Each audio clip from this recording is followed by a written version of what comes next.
Assalamualaikum warahmatullahi wabarakatuh. Tabik pun, pada hari ini kita kuliah manajemen hidupan liar dengan tema perburuan dan perdagangan satwa liar. Sebelumnya, mari kita lihat definisi dari perburuan.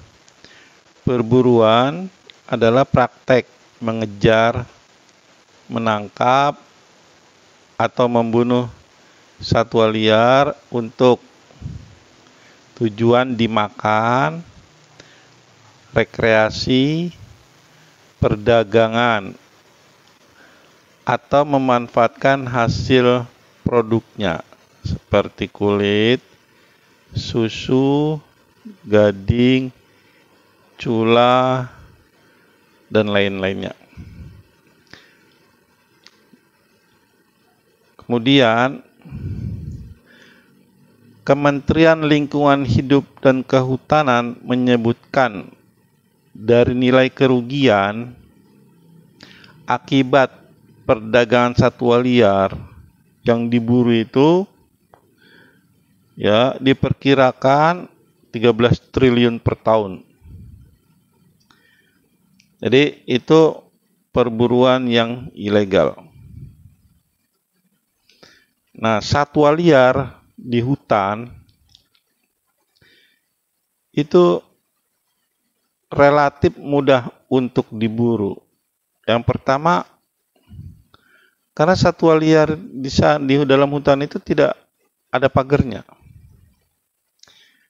Nah, otomatis dari berbagai penjuru titik atau jalan setapak masuk ke dalam kawasan hutan itu mudah dan bisa dilalui oleh siapapun juga, termasuk oknum-oknum yang mau berburu.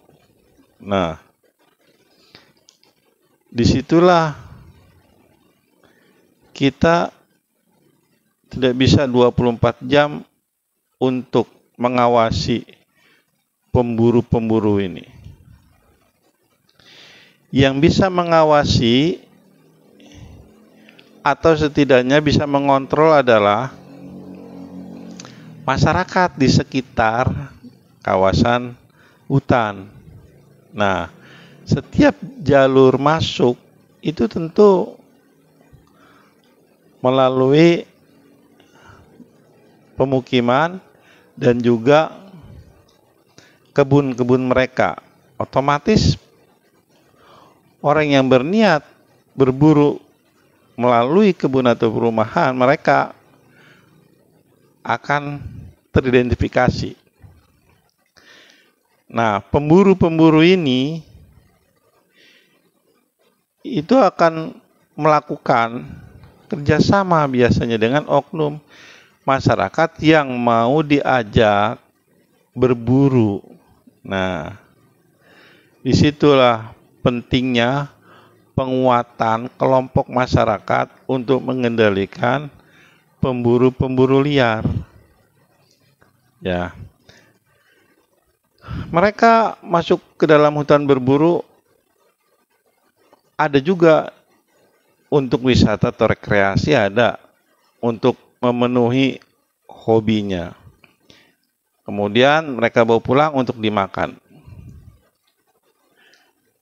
Tapi yang berbahaya adalah pemburu-pemburu ini yang punya niat untuk diperdagangkan, terutama satwa liar yang dilindungi, sehingga satwa liar tersebut akan mengalami penurunan populasi dan bahkan bisa mengalami kepunahan.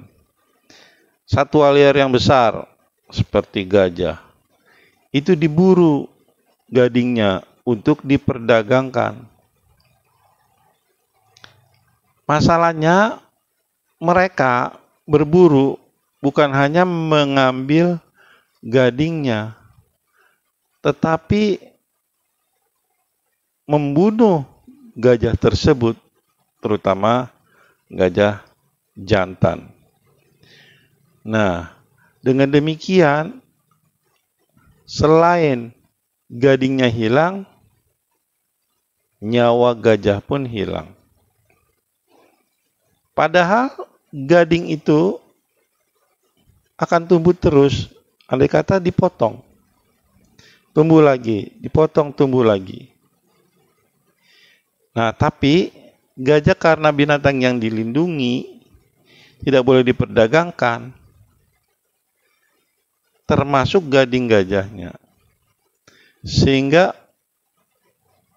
mempunyai nilai ekonomi yang sangat tinggi. Nah, selama ini penangkaran untuk mendapatkan gading gajah dijual itu belum ada. Nah, pemburu-pemburu ini mengambil kesempatan untuk mendapatkan gading gajah. Entah dari mana mereka berani untuk masuk ke dalam kawasan dan berburu. Kasus contoh gajah yang bernama Yongki tahun 2015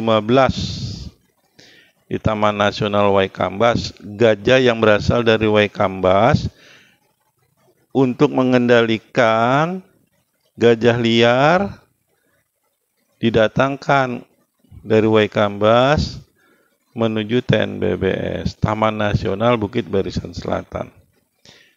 Tetapi dengan berjalannya aktivitas pengusiran, ternyata malah gajah yang rencananya untuk dipergunakan mengusir gajah liar malah dibunuh oleh pemburu liar. Nah, walaupun itu gajah diperhatikan dan dirantai di belakang pos kehutanan pun, kalau memang pemburu itu niat untuk berburu gadingnya pun dikerjakan. Pada malam hari, gajah apakah dibius ataukah diracun, kemudian tanpa perlawanan gajah tersebut diambil gadingnya, ditinggalkan dalam kondisi mati. Nah, kemudian sampai dengan sekarang ternyata pemburunya atau pembunuh gajah tersebut hilang. Jadi kasusnya tidak terungkap sampai dengan sekarang. Siapa dalangnya tidak terungkap, pembunuhnya juga tidak terungkap. Sampai dengan sekarang kita tidak tahu. Nah, ternyata perburuan di Indonesia ini ya tercatat sangat tinggi. Jadi berdasarkan laporan dari Guru Besar IPB Profesor Roni Rahmanur mengatakan bahwa Indonesia tercatat sebagai salah satu eksportir produk satwa liar terbesar. Nah, eksportir produk satwa liar terbesar, baik itu yang tercatat maupun yang ilegal. Ini perlu diperhatikan nih, karena satwa liar yang begitu banyak di hutan kita, sepertinya kok mudah untuk diambil kemudian diperdagangkan. Dan penampungnya juga secara gelap itu sepertinya kok sudah ada jaringannya. Jadi satwa liar kita pelan-pelan menuju kepada kepunahan, terutama yang mempunyai nilai ekonomi tinggi ataupun nilai jual tinggi, baik untuk pajangan, souvenir, ataupun untuk pengobatan kesehatan. Kalau satu satwa liar sudah ditetapkan oleh mereka dari luar sebagai obat untuk kesehatan atau untuk jantanan, biasanya itu satwa liar tersebut akan diburu dan mudah menuju kepada kepunahan. Nah, seperti terenggiling itu bisa mengalami kepunahan walaupun sekarang masih banyak. Apalagi badak. Badak Jawa tinggal sedikit, hampir menuju kepunahan. Badak Sumatera pun mengalami nasib yang sama. Sampai sekarang itu di TNBB yang dulunya banyak. Yang dulunya banyak badak, kemudian dipasang kamera trap di lokasi-lokasi tertentu yang biasa dipakai untuk kubangan. Sampai dengan sekarang 300 kamera trap, tak satu pun dijumpai nangkep badak yang lewat ataupun yang terekam.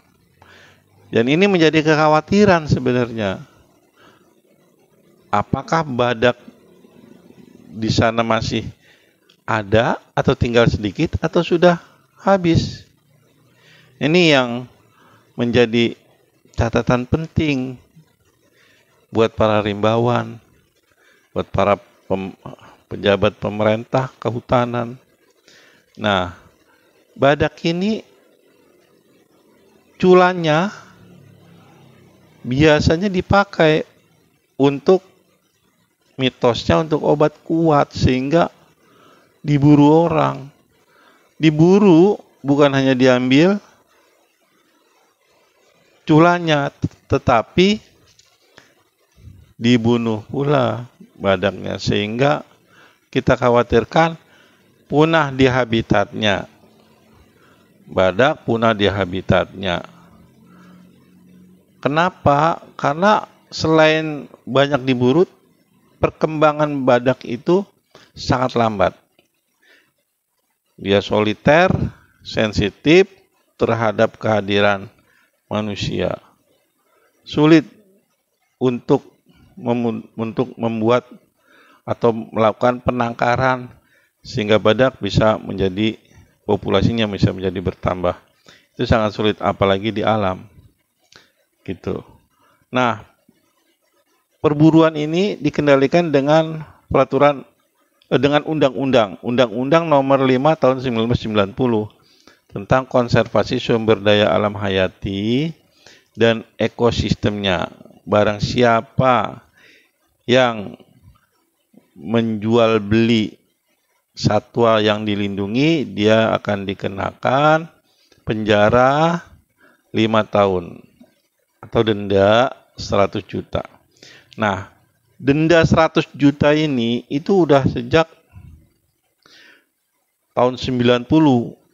Nah, tahun 90 berarti sudah 30-an tahun tidak berubah. Tentu nilai uang 100 juta ini sangatlah murah. Jadi perlu ada revisi undang-undang. Nah, revisi undang-undang yang satuannya kalau berdasarkan rupiah itu dia akan ketinggalan. Padahal satwa ini nilainya mendunia. Mata uangnya biasanya bukan lagi rupiah. Kalau 100 juta itu tentu dinilainya sangatlah murah. Gading gajah berapa? Bisa sampai 5 miliar. Nah, jalak Bali berapa? Bisa sampai 300 juta. Kalau didenda cuma 100 juta, lebih mahal dari burung jalak Bali ketimbang dendanya. Nah, itulah yang harus kita perhatikan. Mengapa kita perlu perhatian untuk aspek perburuan dan perdagangan ini? Ya, karena adanya perburuan itu menyebabkan dampak negatif. Yang pertama tentu bisa mengalami kepunahan bagi satwa liar tertentu. Satwa liar yang punya nilai ekonomi tinggi, satwa liar yang dilindungi. Nah, ini yang dapat menyebabkan keseimbangan ekosistem di dalam hutan pun akan menjadi terganggu. Nah, mega herbivore yang terbesar gajah kalau seandainya punah, maka bisa terjadi gangguan ekosistem. Begitu pula misalnya harimau dibunuh, karnivor tingkat tinggi dibunuh. Nah, nanti herbivore ini yang menjadi makanan harimau akan semakin berkembang dan tentunya akan menyebabkan ekosistem terganggu. Nah, begitu juga dengan konsumen tingkat tertentu. Konsumen ada semacam rantai makanan. Nah, makan dari makan itu akan berputar terus. Andai kata satu tingkat satwa predator itu mati atau mengalami kepunahan, maka yang dimangsa ini akan bertambah banyak. Kalau perburuan itu dibiarkan terus, dia biasanya akan membuat jalan-jalan, bisa bawa jalan setapak, bisa membuat membuat jalan kendaraan sehingga menyebabkan terfragmentasi habitat menjadi rusak. Nah, itu dampak negatif dari perburuan. Oleh karena itu, kita sebagai rimbawan harus memberikan kesadaran kepada masyarakat untuk mengantisipasi oknum-oknum yang sengaja mencari peluang ya untuk berburu. Dan kita juga masyarakat perlu diberikan peluang-peluang kerja yang positif. Kalau mereka memang hidupnya susah, kemudian ada peluang untuk berburu dengan nilai ekonomi yang tinggi, dikhawatirkan oknum masyarakat ini juga ikut terlibat.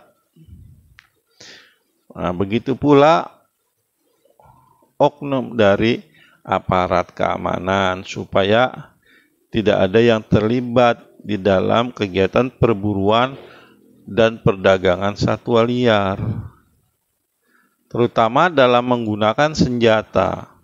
Nah, senjata inilah yang harus diwaspadai. Demikian perkuliahan tentang perburuan dan perdagangan satwa liar. Wassalamualaikum warahmatullahi wabarakatuh.